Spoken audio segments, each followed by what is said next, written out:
The man you're looking at went for a morning run and came back with 7,000 pounds of trash that he collected from a creek.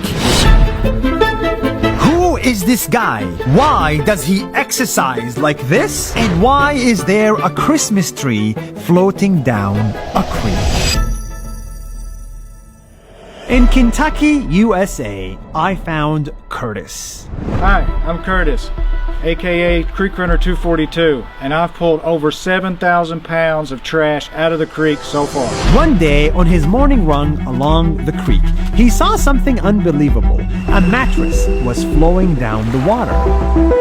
He couldn't believe his eyes, so he came back the next day and saw the same thing, again and again and again. And it wasn't just mattresses, but also beds, carpets, and even gates floating on top of a creek heading towards the river. It really baffles me how some people, they just don't care. And they will literally, I've seen them throw stuff right out their window. The truth is that people do not know where to dispose big items, and they end up throwing them in the creek because it's easy.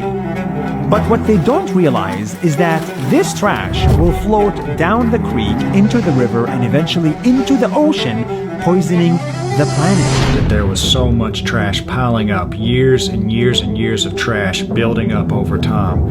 And these creeks are basically the source that runs into rivers and eventually into oceans.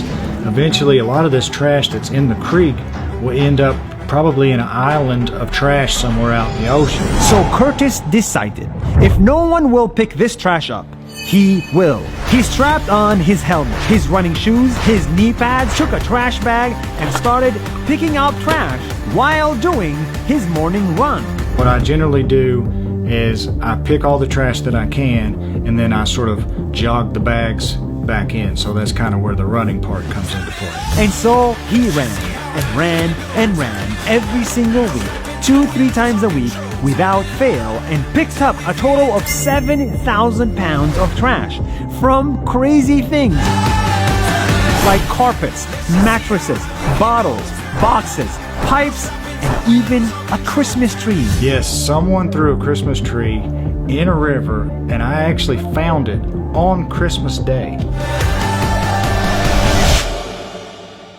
The work wasn't always so easy. It's hard to run on rocks and pick up trash and stop and continue, and there were times when Curtis would injure himself seriously. I basically stepped on a piece of sharp glass that stabbed through my shoe into my foot, and it caused my foot to swell up, and I couldn't go into the creek for at least a week. But he never stopped. He even went one step further. What he took out of the streams, he didn't just throw in the landfills. Instead, he made it into art. In his hands, anything can be turned into something beautiful. A door, a piece of wood, or even a satellite. Take things like scrap metal and trash that otherwise would be either thrown away or discarded, and actually make it into art. So it sort of fuses these two things together, my love for picking trash with my love for art. Now he doesn't run alone anymore. He's creating a group of runners so that together they can get more and more trash out of the water. Today is a pretty exciting day. It is our first group cleanup. This is everything we pulled, an entire push mower, and there's a muffler, a couple of tires. We have to stop trash at its source. A polluted mindset leads to a polluted creek that can go to pollute the river, pollute the ocean, pollute the animals, and pollute the entire planet. My number one message for anybody who is dumping trash: please stop. You're not only hurting other people and wildlife, but ultimately you are hurting yourself in the long run.